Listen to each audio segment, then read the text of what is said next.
அஸ்ஸலாமு அலைக்கும். அல்சியா சேனல். இன்றைக்கி அல்சியா சேனல் ஒரு 10 நாள் 2 வீக்ஸ் கழித்து போடுற மாடி தோட்டத்தை பற்றி. மாடி தோட்டத்தில் வெயிலுனால் எல்லாமே இதாகத்தான் இருக்குது. இன்றைக்கி வந்து தண்டங்கீரை பறிக்க வந்தேன்.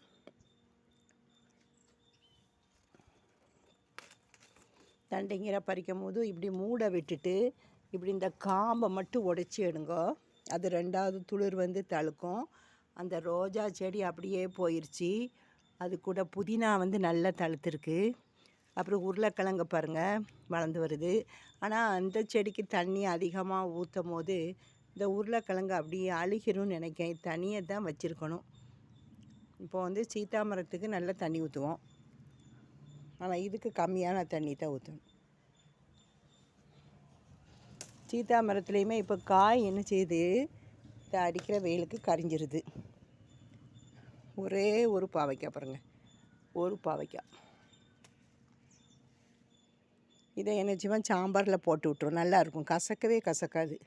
அதுக்கப்புறம் இந்த வெயிலுக்கு புழு அரிச்சு கீரையெல்லாம் பாருங்கள், முருங்கைக்கீரைலாம் எப்படி ஆயிடுச்சு பாருங்கள், புள்ளி புள்ளியாக ஆயிடுச்சு பாருங்கள். அதுக்கப்புறம் நான் ஊனுனம்ல புடலங்காய் 2 செடி வளர்ந்துருக்குது. எறும்பு தின்னுட்டு போகுது. எறும்பு வந்து அந்த விதைகளை தின்னுட்டு போகுது.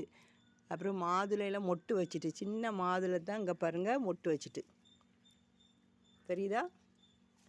மிளகா நேற்று எல்லாம் பறித்தேன். எனக்கு வீடியோ எடுக்க நேரம் இல்லை, நேற்று பறிச்சிட்டேன். இன்னொரு 2 மிளகா இதை கிடக்குது. இதையும் பறிச்சிடும். பழுத்துருது. இந்த வெயிலுக்காக வேண்டி கிடக்க மாட்டுக்கு. இந்த பாருங்கள், இதெல்லாம் அப்படி சிறுசுலேயே பழுத்துருது. மிளகா நல்ல பூ வச்சுருக்கு. அதுக்கப்புறம் ஒரே ஒரு காய் முருங்கைக்காய். இதையும் பறிச்சுட்டு இந்த கொப்பெல்லாம் வெட்டிடும். இந்த பாருங்கள், ஒரு முருங்கைக்காய் நொடிச்சிட்டு இந்த கொப்பை வந்து அப்படியே ஒடிச்சிருவேன்.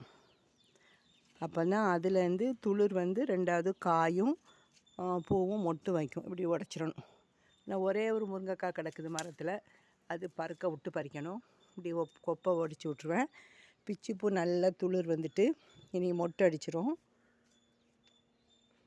மிளகாயில் நிறைய காய் வச்சுருக்கு பாருங்கள். எல்லாமே நம்ம வைக்கிற பழைய சோறு பழத்தோல் தான். வாரம் வைங்க, தினம் வைக்காதீங்க, கரிஞ்சிரும். மொட்டை பாருங்கள், எவ்வளோ பூ எவ்வளோ மொட்டு வச்சுருக்கு பாருங்கள். நான் வந்து இன்றைக்கி முருங்கைக்காய், கீரை, தண்டங்கீரை இதை தான் எடுத்துகிட்டு போக வந்தேன். அப்புறம் தண்டங்கீரையில் வந்து நம்ம வந்து சாம்பாருக்கும் போடலாம். அதோடு வந்து நம்ம வீட்டில் வந்து முருங்கைக்கீரை வைக்காம இருக்கோம், அதோடையும் போடலாம். இதை பாருங்கள், இப்படி உடைச்சிருங்க. உடைச்சா மறுபடியும் அந்த தண்டைக்கீரை வந்து உருவாகும்.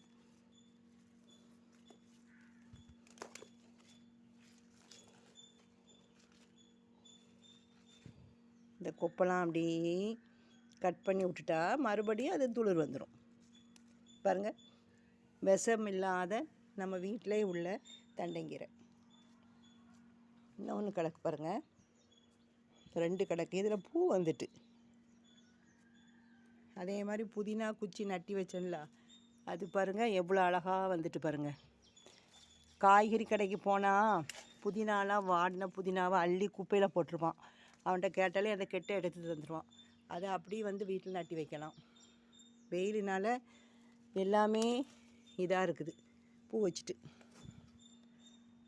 இப்போ தான் தண்ணி ஊற்றினேன் பாருங்கள். ஓமவல்லி இதுக்கு முன்னால் உள்ள வீடியோவில் எவ்வளோ பச்சை பச்சைன்னு இருந்துச்சு.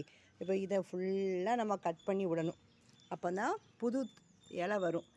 இன்றைக்கி இதுதான் மினி ஹார்வெட்ஸ் பாருங்கள். இவ்வளோ கீரை, ஒரு முருங்கைக்காய் பாருங்கள்.